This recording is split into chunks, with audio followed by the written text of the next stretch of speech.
We are just days away from the South Carolina Supreme Court hearing for Alex Murdaugh's appeal to his double murder conviction.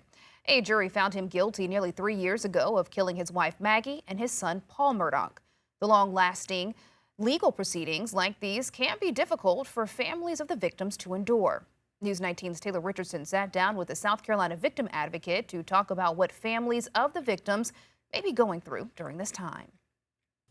Alex Murdaugh's murder trial captured the attention of millions across the country, but the deaths of Maggie and Paul Murdaugh also ripped through the families of the victims. I spoke with Sarah Ford, the legal director for the South Carolina Victim Assistance Network, and she says the legal proceedings aren't structured to help families process their loss. Our criminal justice system is not designed for victims. It's not designed for survivors. And so when victims are thrust into the legal process, it is often overwhelming, confusing. Family members of the victims were integral parts of Murdaugh's trial in 2023. Maggie's sister, Marion Proctor, was a key witness during Murdaugh's trial, giving an emotional testimony describing her last conversation with Maggie the day of the murders.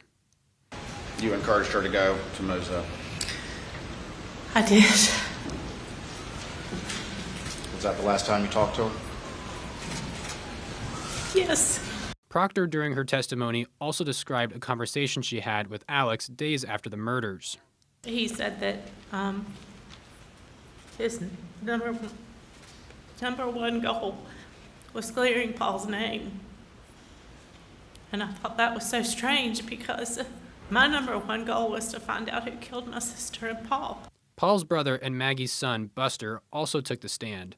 During the testimony, he talked about how Paul was criticized on social media and in public while he was facing charges involving the death of Mallory Beach, who died in a boating accident in 2019.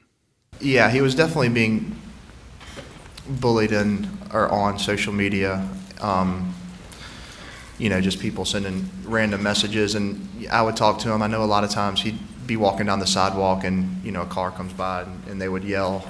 Ford says high-profile cases like Murdaugh can be troubling for the victims' families as they are constantly reminded of the trauma on a daily basis. They can't escape.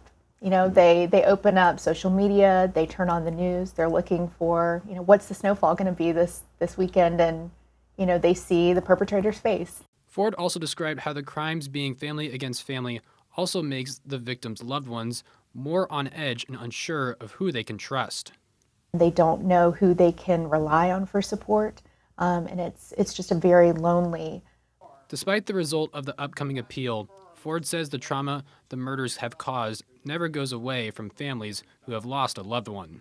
Victims and families carry those wounds with them forever, and it's not something, even when someone's arrested, people think, okay, great, someone's been arrested, that gives you some closure, that gives you some semblance of finality, but it really doesn't, because there's always this instability with what can happen. Reporting in Columbia, I'm Taylor Richardson, News 19 WLTX.